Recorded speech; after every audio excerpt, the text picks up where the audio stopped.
नमस्कार, news nation पर Okinawa presents champions की जंग देख रहे हैं आप। मैं हूं आपके साथ चिराग सुखीजा, मेरे साथ मौजूद है ज्योति मैम और लक्ष्य सर हमारे साथ मौजूद हैं। और शुभमन गिल की आंधी आई है और मुंबई इंडियंस को 62 रनों से हराकर गुजरात टाइटंस ने फाइनल में एंट्री पाई है। यानी कि चेन्नई सुपर किंग्स बनाम गुजरात टाइटंस आपको देखने को मिलेगा आईपीएल 2023 के फाइनल में। First reaction? बिल्कुल, ये बहुत ही ज्यादा हाई वोल्टेज मुकाबला होने जा रहा है। देखिए, ये बड़ा अपडेट चिराग ने भी आपको बताया। हाई वोल्टेज मुकाबला परसों खेला जाएगा और परसों ये मुकाबला होगा चेन्नई वर्सेस गुजरात का। फाइनली मुंबई, वैसे मेरे जो सहयोगी लक्ष्य हैं आज वो और मैं थोड़े से निराश जरूर हुए थे मुंबई। मेरी एक और प्रेडिक्शन ठीक हुई है। मैंने कल गुजरात बोला, आज गुजरात जीत गई। हाँ, ये कब हुआ? आप भूल गए। ये कब हुआ? हमारे दर्शक भूल गए। नहीं, आप भूल गए। मैंने कहा था जो टीम जीतती है वो टीम मेरी होती है, तो गुजरात जीतती है। अच्छा, यार गजब के पलटू मारा यार, गजब के पलटू हो। लेकिन इसी के साथ गुरु वर्सेस चेले की भिड़ंत होगी फाइनल में। धोनी वर्सेस हार्दिक पांड्या, एक ऐसा मुकाबला देखने को मिलेगा जो शायद आप सभी उम्मीद कर रहे थे कि कब आपस में भिड़ेंगे, वो भी आईपीएल फाइनल में। क्योंकि रोहित शर्मा और महेंद्र सिंह धोनी को तो आपने बहुत बार फाइनल में भिड़ते हुए देखा है, लेकिन हार्दिक पांड्या और धोनी पहली बार और हो सकता है आखिरी भी बार।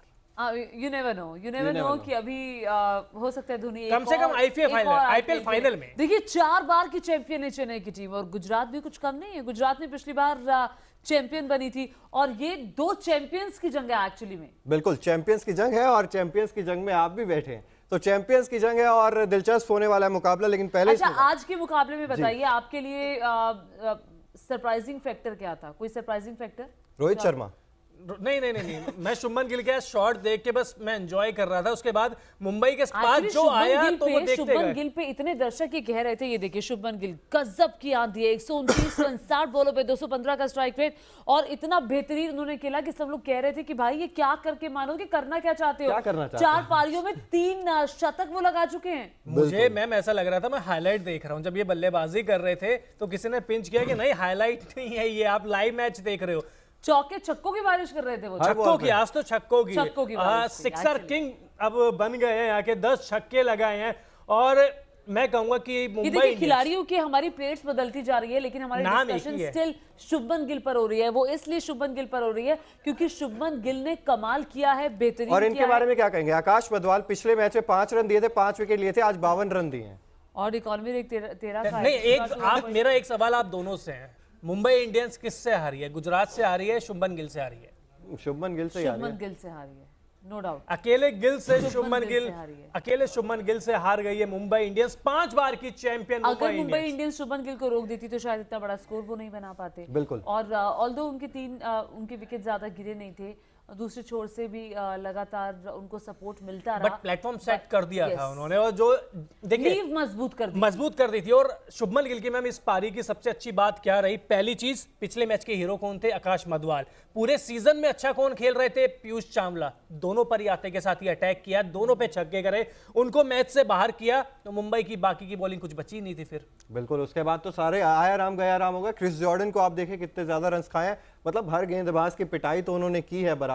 और तो चलिए, पहले अगर बात कर ही रहे हैं तो बात साथ की साथ ही कर लेते हैं। एक बात, आज वो गेंदबाज बचा है सिर्फ जिसने गेंदबाजी नहीं कराई है शुभमन गिल के सामने, जो दूर खड़ा था। अपने फील्डर डेविड मिलर जैसे थे। अच्छा, हर एक की क्लास ली है शुभमन गिल ने। शुभमन गिल ने हर एक की क्लास ली है और जमकर ली है। बिल्कुल। तो कौन सा खिलाड़ी था वो जिसकी आप बात कर रहे थे? नहीं, मैं ये कह रहा हूँ ना कि आज तो दर्शकों की भी अच्छी रेल बना दी है। ठीक है, गेंदबाज तो पिट ही रहे हैं, जो फील्डर है वो भी इधर से उधर भागते ही डोल रहे थे और कुछ काम था नहीं उनके पास। और दर्शक भी सोच रहे थे यार इतनी कैचेस हमारे पास आ रही है, एक आधा आउट हम भी कर सकते हैं क्या? मतलब सब कैचेस हमारे पास आ रहे हैं। तो चलिए इसी घड़ी में बात कर ही लेते हैं। जैसे कि ओकिनावा का हर स्कूटर है कोस्ट इफेक्टिव, उसी तरीके से आज Okinawa effective player of the match की अगर हम बात करें तो none other than Shubman Gill. 60 गेंदे, 129 रन, 215 का स्ट्राइक रेट, 7 चौके, 10 छक्के। अब इससे ज्यादा क्या बोले?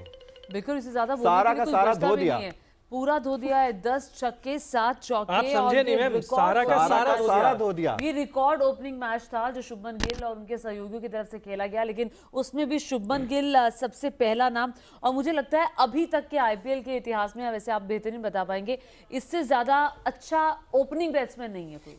ये अभी तो फिलहाल तो नहीं है मैम। देखिए अब हाँ पीछे लगे हुए हैं, ऋतुराज गायकवाड़ हो जाए, ईशान किशन हो जाए, लगे हुए हैं, लेकिन नंबर 1 पर कौन है इसमें कोई डाउट नहीं है, वो Shubman Gill. Prince of India कहा जाता है इन्हें, जैसे किंग को किंग कहा जाता था, इन्हें प्रिंस ऑफ इंडिया कहा जाता है। अब तो वैसी पारियां भी खेल रहे हैं। अच्छा, उम्र भी ज्यादा नहीं है इनकी, 23 साल 23 साल महज, 23 साल कुछ दिन 260 की उम्र है। हाँ 260 दिन, आप पूरा precise। पता करके आए हैं।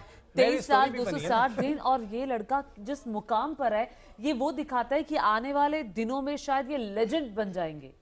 बिल्कुल। और मुझे तो जलन होती है, मैं 22-23 की साल में एज में मुझे पता ही नहीं था मुझे करना क्या है, और ये इंडिया को अच्छा, मधवाल की बात करते हैं कि 24 साल की उम्र में उन्होंने लाल बॉल से खेलना शुरू किया था।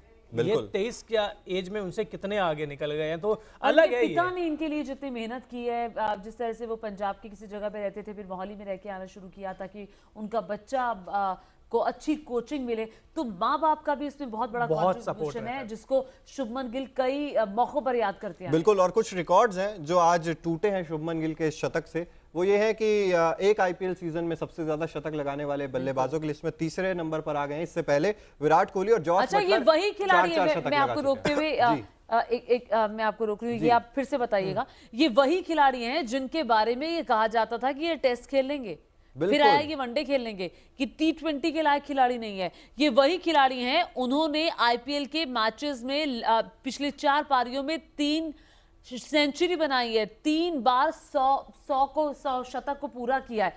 ये खिलाड़ी जिसके बारे में ये कहा जाता था, आज वो सारे मुझे लगता है आलोचक चुप है। और एक चीज और ऐड कर दूं कि शुभमन गिल छक्के नहीं मार सकते, ये भी कहा जाता था। चौके मार सकते हैं लेकिन छक्के नहीं मार सकते। तो आज तो इतने बड़े बड़े धुरंधर थे दोनों ही टीम में। 106 मीटर का जब छक्का मारा था तब टाइमिंग क्लास थी, मतलब ऐसा लगा ही नहीं दम लगाया है। मतलब जैसे कई बार लगता है ना कि रोहित शर्मा छक्के लगाते हैं, सूर्य कुमार यादव छक्के लगाते हैं, दम नहीं लगाते, सिर्फ टाइमिंग के।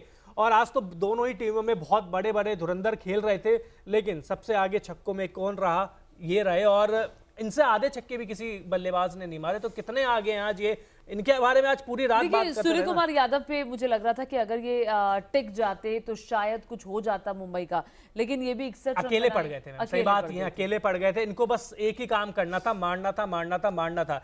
और मुंबई इंडियंस की भी रणनीति मुझे बिल्कुल भी समझ में आई नहीं। ठीक है, ईशान किशन इंजर्ड हो गए थे, उनकी जगह विष्णु विनोद आए, निहाल वडेरा को ऊपर भेज दिया आपने।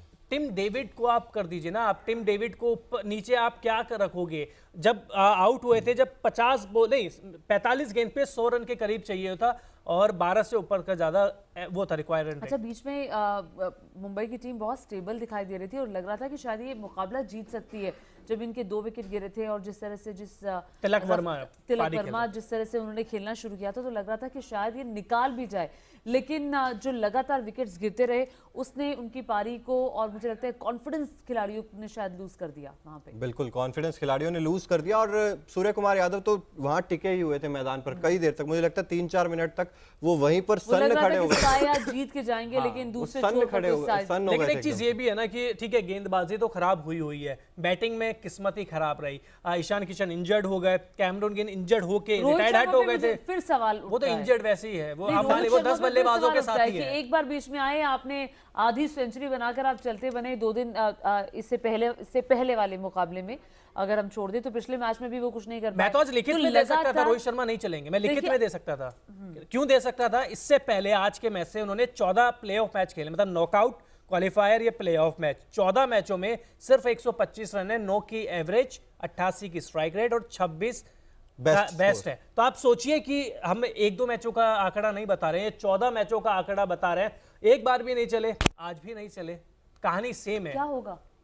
बाहर हो गई। अब बाहर तो इंडिया का भी क्या होगा, भगवान अगले WTC फाइनल में कप्तान है टीम इंडिया के। ये सवाल जरूर खड़ा होता है, क्योंकि अगर कैप्टन ही आपका फॉर्म में नहीं चल रहा है तो फिर दिक्कत आ जाएगी। बिल्कुल दिक्कत आएगी। और ये मुकाबला वो भी ऑस्ट्रेलिया के साथ। बिल्कुल, और इसका पूरा इफेक्ट आपकी टीम पे पड़ेगा। जब आपके कप्तान के कंधे झुके रहते हैं ना, तो मैम पूरी टीम पे आपको दिखता है। आप एक साइड देख रहे हो कि विराट कोहली लगातार रन बना रहे हैं, मैं कप्तान हूं, मेरे बल्ले से तो रन निकल ही नहीं रहे हैं, मैं टीम को क्या बोलूंगा। मतलब आपको टीम को मोराल बूस्ट करने के लिए भी तो बहुत कुछ चाहिए। ऑस्ट्रेलिया के खिलाफ मुकाबला है, इंग्लैंड में है।